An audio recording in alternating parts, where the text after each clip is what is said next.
Bismillahirrahmanirrahim. Assalamualaikum warahmatullahi wabarakatuh. Waalaikumsalam. Eh, Warahmatullahi wabarakatuh. Bapak-bapak DPL dan guru Pamong serta teman-teman mahasiswa bahwa kemarin saya sudah melaksanakan praktek mengajar dan pada hari ini kami mohon masukan dari Bapak Eko selaku guru Pamong dan Bapak Fajar. Wajar. Pak Nggih. Fajar. Ya. Mas Ibnu kan kemarin sudah PPL 1 ya. PPL 1 ini PPL 2 ya Mas Ibnu. Perasaannya Mas Ibnu gimana setelah melaksanakan observasi dan PPL 1 kemarin? Alhamdulillah saya senang sekali Pak dengan melaksanakan PPL ini yang jelas wawasan saya bertambah. Apakah Mas Ibnu merasa lebih yakin bisa menjadi guru yang lebih baik nantinya dengan adanya PPL 1 kemarin? Mudah-mudahan dengan modul-modul perangkat ajar yang saya dapatkan dari bintek-bintek pelatihan ya, mudah-mudahan ini bisa membekali saya untuk baik lagi ya, supaya tahapan alurnya ketika dalam mengajar itu juga sesuai dengan alur merdeka sehingga kedepannya akan lebih baik lagi. Dari kendala-kendala kemarin yang Mas Ibnu rasakan, apa yang kira-kira yang mau ditingkatkan nanti di praktik pembelajaran mandiri selanjutnya, Mas Ibnu? Untuk kendala-kendala kita eh, memahami betul bagaimana esensinya dari pembelajaran mendalam. Kebermaknaan dalam pembelajaran tersebut itu dituangkan dalam kasus saya berikan kepada mahasiswa yang saya ajar. Ketika kita berikan stimulan dengan menggunakan Padlet ya, itu masih ada yang belum mengisi ya, ataupun jawabannya juga masih simple, masih sedikit. Yang kedua kendalanya adalah mengelola kelas ya, terkadang situasi yang susah dikendalikan. Baik, Mas Ibnu, luar biasa sekali ya.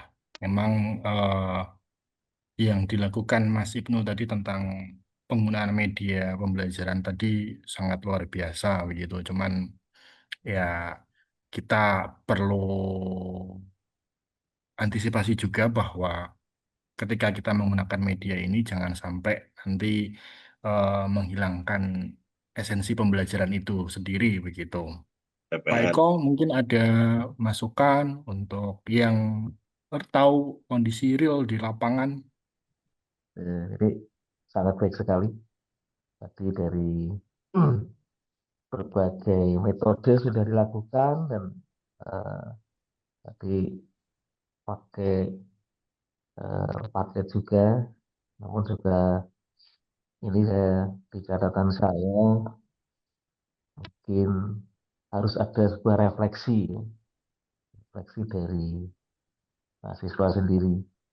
Jadi ketika saya dalam melaksanakan pembelajaran kemarin juga saya mengharapkan adanya sebuah tujuan atau goals-nya dan mungkin goals-nya ini Bapak DPL dan Bapak Pamong bisa ikut memberikan petunjuk kepada saya Pak. Kira-kira pandangan dari Bapak DPL dan Guru Pamong bagaimana nggih? Ya, tapi kita sepakati dulu ya Mas Ilmu ya, ini kita Oke, bukan mana ya, tapi ini kan kita kolaborasi dari DPR, IP oke. dan nanti apa yang dengan pakai metode yang tadi yang smart goal-nya seperti apa. Apa yang harus dilakukan memang kita harus menetapkan dulu tentang tujuan itu bisa dijabarkan begitu secara konkret dan rinci begitu. Mas Ibnu juga harus memiliki standar-standar atau kriteria-kriteria progresnya bagaimana nanti begitu dalam penetapan tujuan ini. Nanti pencapaian-pencapaian yang dilakukan oleh Mas Ibnu itu bisa diukur dan dipantau lebih mudah begitu. Mas Ibnu juga bisa menetapkan tujuan yang menantang Mas Ibnu. Tapi ingat Mas Ibnu, tujuan ini bisa dicapai. Jangan lupa juga bahwa tujuan-tujuan yang Mas Ibnu tetapkan itu harus memiliki waktunya. Jadi deadline-nya kapan begitu. Bisa mengimplementasikan prinsip pembelajaran mendalam itu selama satu siklus ya minimal 80% begitu. Nah, dengan goals ataupun smart goal-nya tadi, begitu. Harapannya memang itu tercapai, begitu. Terima kasih atas masukannya, Pak. Jadi dari beberapa masukan saya catat, terdapat beberapa kriteria yang disampaikan. Ada yang saya catat itu ada 5 kriteria ya untuk penetapan tujuan dikatakan smart. Betul sekali Mas Ibnu bahwa ya ada 5 tadi. Yang pertama spesifik, kemudian tujuan itu dicapai secara konkret, ada kriteria-kriterianya. Ya tujuan itu harus menantang, kemudian harus relevan, dan ada temponnya. Jadi waktunya kapan gitu. Saya mengharapkan mahasiswa itu supaya dapat mengimplementasikan prinsip pembelajaran mendalam di kelas. Jadi setelah satu siklus dengan capaian pembelajaran 80%. Kemarin sudah melaksanakan ya prakteknya. Nah, Pak. Ucapkan selamat dulu sudah melaksanakan mengajarnya. Perlu disampaikan dulu dari Pak Ibnu yang paling menonjol atau yang paling kelihatan pada waktu memberikan pembelajaran mendalam. Yang paling menonjol itu adalah pada saat saya mengajar adalah ketika pemberian kasus, di mana kami menggunakan media digital, menggunakan Padlet, Oh, ya, kurang bagus lebih sekali Pak. begitu. Ya. Teknologinya sudah menggunakan teknik yang bagus sekali nanti. Jadi ada kolaborasi juga sudah ada perbaikan dari yang kemarin. Begitu. Gimana apa yang terjadi pada panjenengan ini? Rasanya gimana setelah melaksanakan itu? Pembelajarannya menarik dan interaktif, Pak. Gitu. Terus sudah sesuaikah dengan tujuan pembelajarannya? Sudah, Pak, untuk dari mulai awal sampai dengan penutup, saya sudah menyesuaikan dengan tadi yang akan acuan dari deep learning. Nah, sudah bagus dan terus semangat. Nah, Terima semangat, kasih. semangat. Ya. Mungkin ada tambahan dari Pak Rosid. Monggo Pak Rosid. Mas Ibnu kemarin sudah melakukan praktik pembelajaran mandiri dengan konsep listen study. Ya, apakah sejauh ini Mas Ibnu merasa sudah mengarahkan semua kemampuan Mas Ibnu dalam praktik pembelajaran mandiri kemarin?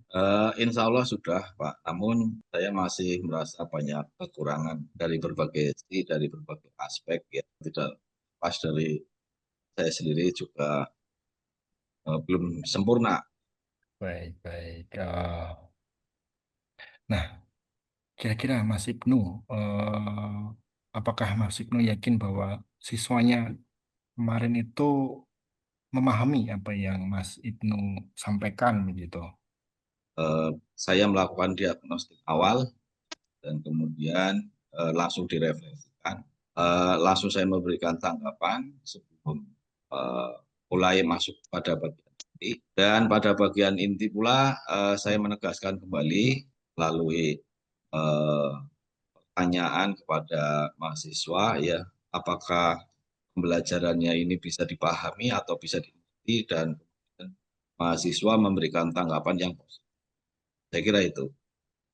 Menurut Mas Ibnu, apakah begitu tujuan yang kita tetapkan kemarin sudah tercapai atau belum? Kalau untuk kesempurnaan 100% belum ya Pak. Bisa saya katakan ya 80%, 20%-nya adalah human error dari saya sendiri Pak.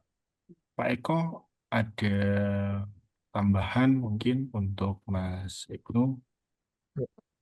Ya, mungkin udah ada tambahan lagi untuk yang proses mengajarnya. Cuman untuk yang di akhir dari sebuah pembelajaran, mungkin nanti Mas Ibnu bisa mengumpulkan data-data dari pembelajarannya mungkin.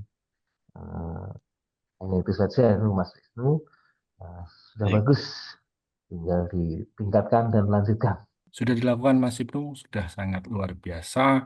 Ya, semoga apa yang dilakukan Mas Ibnu nantinya ke depannya akan lebih baik lagi gitu. Sekali Mas Ibnu, terima kasih Pak Eko. Terima kasih atas masukan dari Bapak Eko dan Bapak Fajar selaku DPL. Masukan-masukan dari Bapak sekalian sudah saya catat dan mudah-mudahan ini catatan itu juga akan membekali saya untuk perbaikan siklus ke depan supaya nanti ini bisa menjadi perbaikan. Terima kasih Bapak Eko dan Bapak Fajar.